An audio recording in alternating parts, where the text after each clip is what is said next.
Wow, we are actually win streaking with this deck.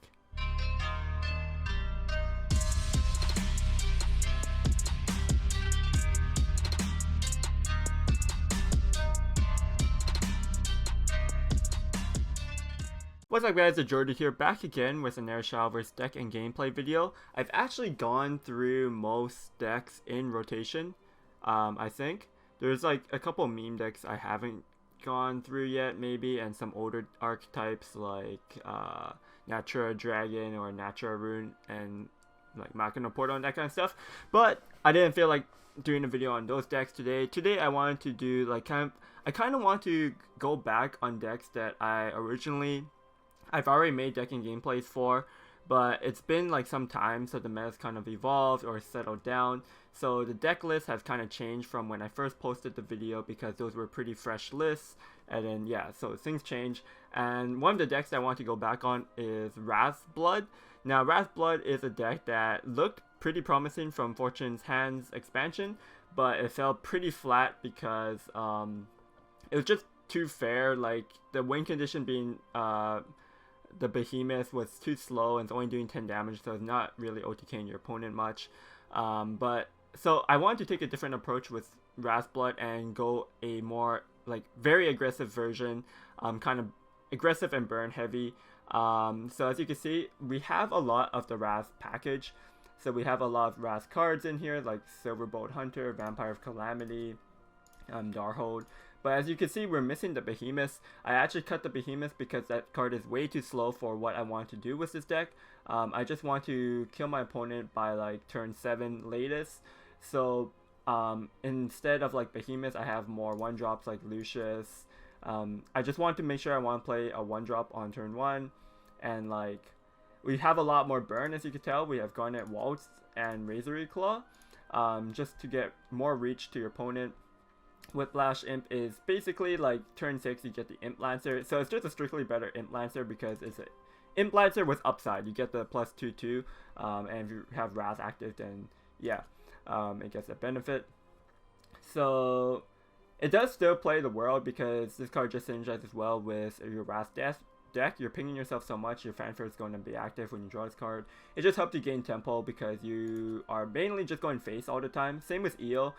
Eo, when you evolve her, she's doing face damage, but she's also an AoE, which is just pretty good when you're just going for a face strat and you get free board removal. It's just good cards.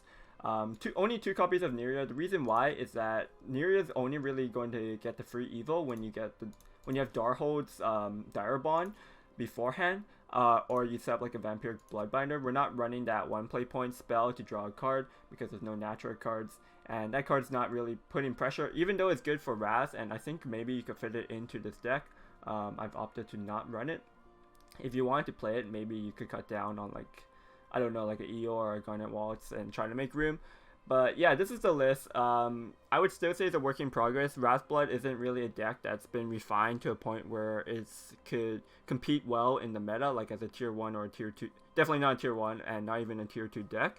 So at anything, it's been a tier 3 deck, so people haven't really been touching this too much. But decks like Elena Haven has been improved over time, and it's actually a pretty popular deck in Japan right now.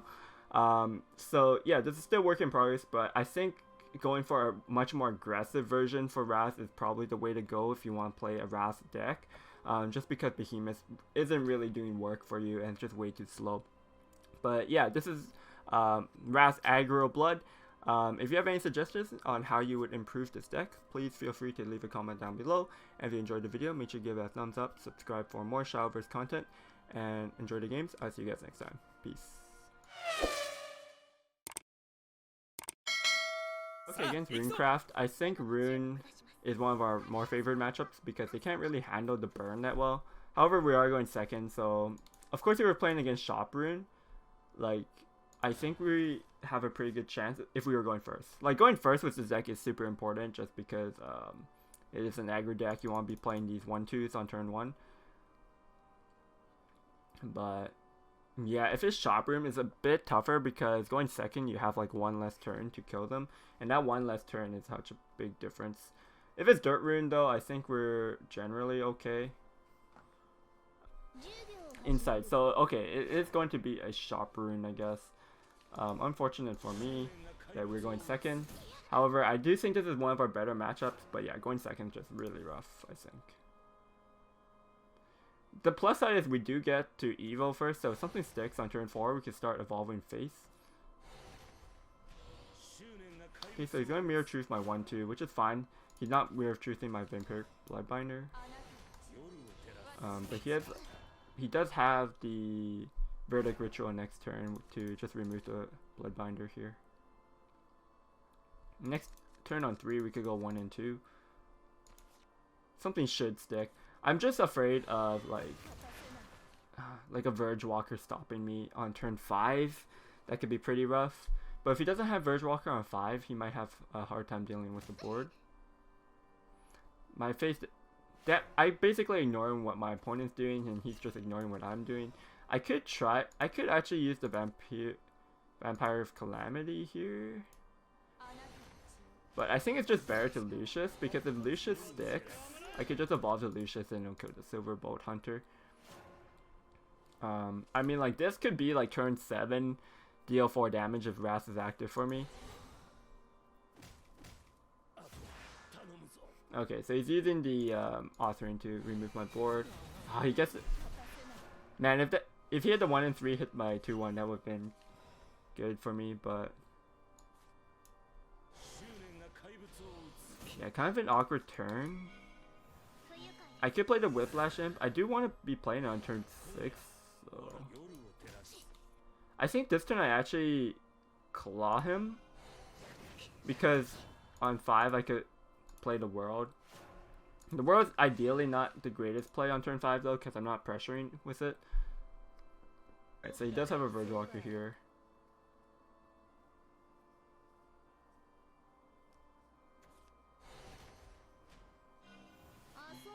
Unfortunate. Verge Walker is probably the best time here, because I can't set pressure anymore to kill him by turn 6. Even if like the World sticks and I could evolve Whiplash Imp, I'm only pushing 10. What I could hope for, I guess, is I could hope that he doesn't have enough to kill me on turn 7, and then I might get to turn 7 and I don't know. Vampire Calamity is not going to be active actually on turn 7 if I play Whiplash Imp on 6.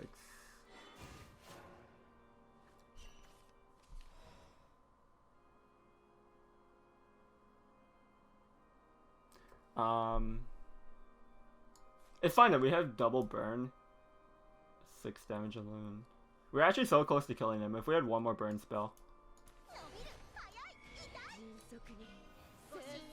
But let's see if he could kill me with Shop this turn. If he can't kill me, we could win next turn. I'm not sure. The Razor Claw, like if we're at 2 health, the Razor Claw can't be lethal, but okay, so he has the Shop. Did he play? Oh, okay, he did play a Tree. A Respite. As an Arcane either. Like, he's pretty low on cards in his hand right now, but maybe he doesn't have enough removal. We also have quite a bit of stats on the board. Silent Laboratory.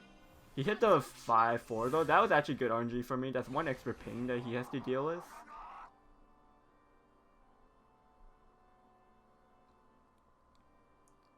So he could like trade. He has another 0 cost. Augmentation here would be really good. Okay, he might be able to get lethal. I still think it's really close. Like he has to get more Aethers or Respite. Oh, he couldn't do it. Nice. And that's why we have all this extra burn.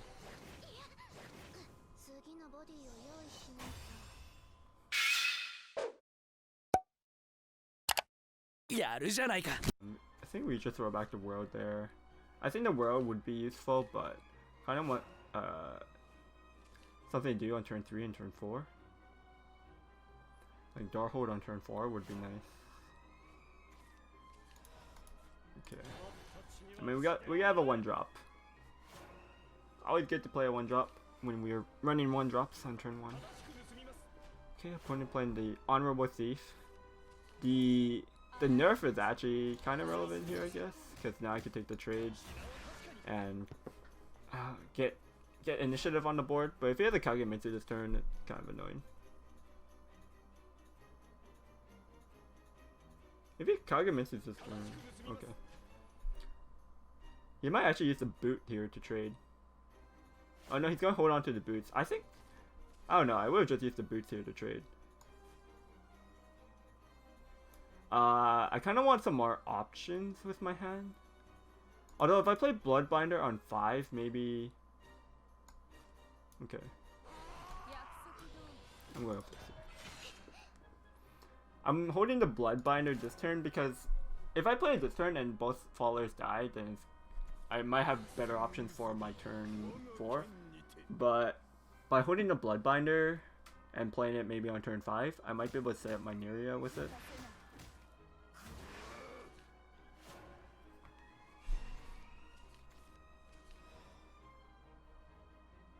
Kagemitsu could go up to 3. It's actually, yeah, it's fine. I'd rather just play the Bear Pelt Warrior.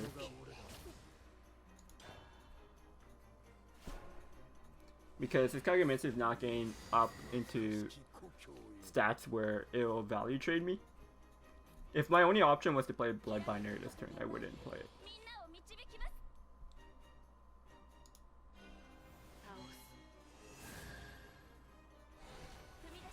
Won't be able to activate the world next turn.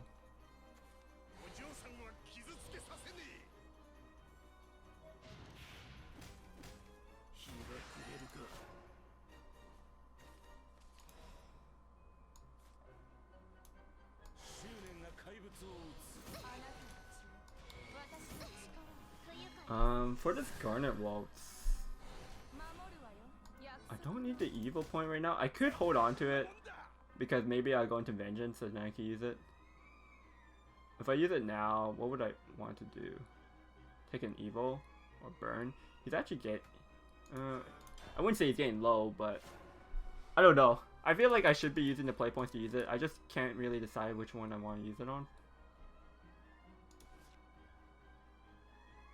We are taking 6 next turn. Neria is like such a strong card, but it feels only okay a lot of times now. Okay, so he is playing like the slower version. Is the world better here? I'd have to say Neria is better here.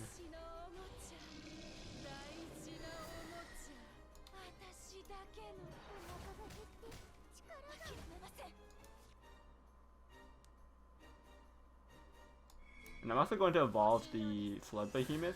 The reason why is that if he goes Amelia next turn, the Flood Behemoth trades into the Amelia, even over the bubble. So it should be hard for him to deal with both the Flood Behemoth and the Neria this turn. The rest comes at 6 actually. Can we get it to... Like, I would want to use the Darhold's Wrath ability, and I also want to evolve the Darhold so I could get some extra card draw. So, to get to 7, I could drop the Contempest Demon. I won't get the free evil from it though, which I would have wanted. But that's like taking the game quite a bit longer, which I don't think we could do against... We can't really go long against Sword because they probably have turn 10 combo. This is actually pretty weak because my Neria could just full clear this. Actually, if I just drop Neria next turn and evo that Neria, yeah, it's going to be really good. I'm actually pushing...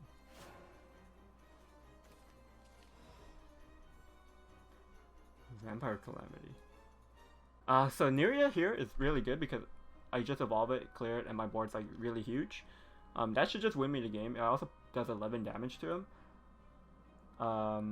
My other option is I attack with the Neria, I play the World and Contempest Demon, and I push 6, so he's at 10, and then that lets me play Vampire Calamity or Darhold plus Garnet, which is 6 damage.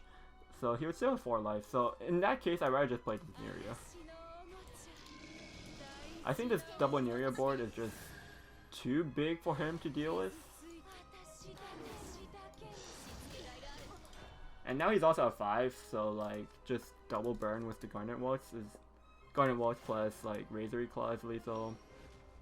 Or I could use actually Garnet Waltz and then Vampire Calamity. It gets me a Wrath, so I could Dart Hold. And I don't think Sword has any healing. They do have like, no, that's not true. They do have the Ariet. But he hasn't evolved much this game. He's only evolved 3 times, so he's actually not going to get the healing from her. So I think he just loses from this. Like, with double Flood Behemoth, double Neria, it's pretty hard for him to clear all of this. Unless, even if he had the new sword spell that does AoE, it shouldn't clear it.